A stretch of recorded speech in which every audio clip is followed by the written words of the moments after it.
it's Shaylin, and it has been a while. If you follow me on Instagram, you'll know that I basically had to up and leave and go down to Florida, and that is where me and my husband just moved to. Since it's been a little over 2 months since I last sewed, I decided to do something really simple. That way I could kind of get my hands back into sewing. Before we get started, I just wanted to show you guys my new sewing room. It is a bit of a mess because I have not yet unpacked everything, but I wanted you guys to see the space that I have and kind of get a little bit excited with me and maybe kind of give me ideas on what I can do with my room that I have now. Oh, I just wanted to show you guys, we have a banana tree in our backyard, actually a couple, and this is the only one that had fruit when we finally closed on the house.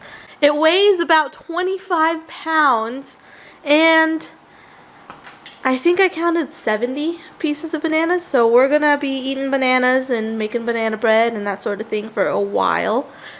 But anyway, so this is going to be my room. This is what's called the Florida room, and basically this used to be a porch and it was converted into an actual living space.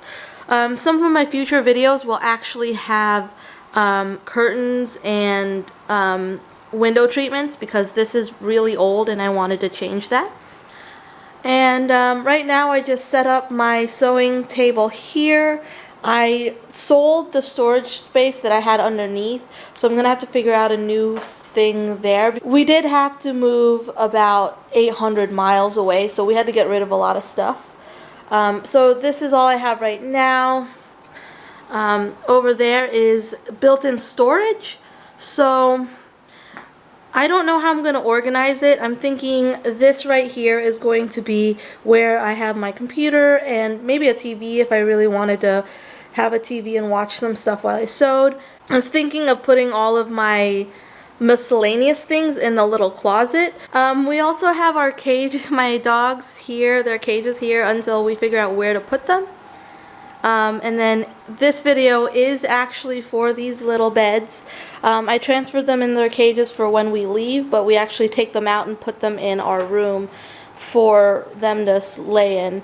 And they're actually in the wrong beds, but I guess it doesn't really matter who lays in whose beds. You want your own bed? They've all taken over the little corner, and now she doesn't have any space. Oh. I chose a blanket that my dogs had already been laying in, so it had their scent on it, and then I figured out that I wanted it to be a fourth of the blanket. That's how big I wanted the bed to be. Now right here my husband's helping me figure out the shape that I wanted to do with the bed, and in this one I wanted to make it really simple for me to sew, so all I did was I cut the little square and then I started stuffing it. And then for the sides, the edges, I rolled it and then I sewed that down.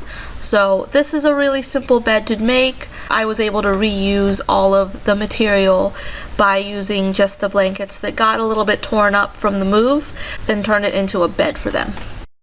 Q-Q! What are you doing? Oh, you gotta get in the bed. Q-Q, wanna get in your bed? Yeah.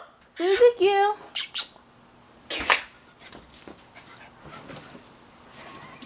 Okay. She's got the zoomies. So Beastie got a little bit jealous that Susie Q got her own little bed, so of course I had to make Beastie one.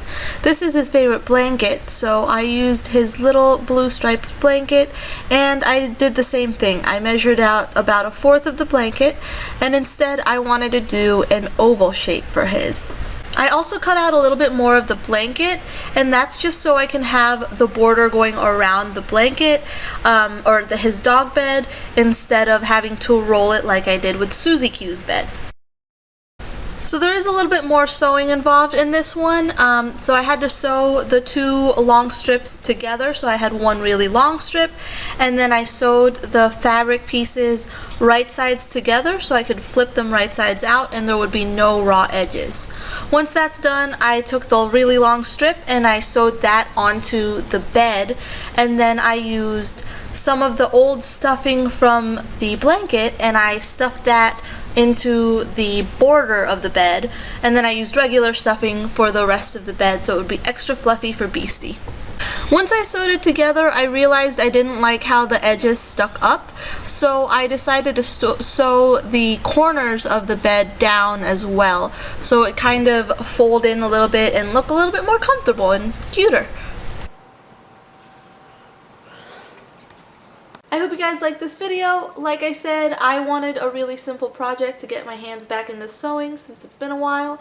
It's also a great beginner's project for anyone looking to upcycle and also just kind of learn a little bit of hand stitching or machine sewing.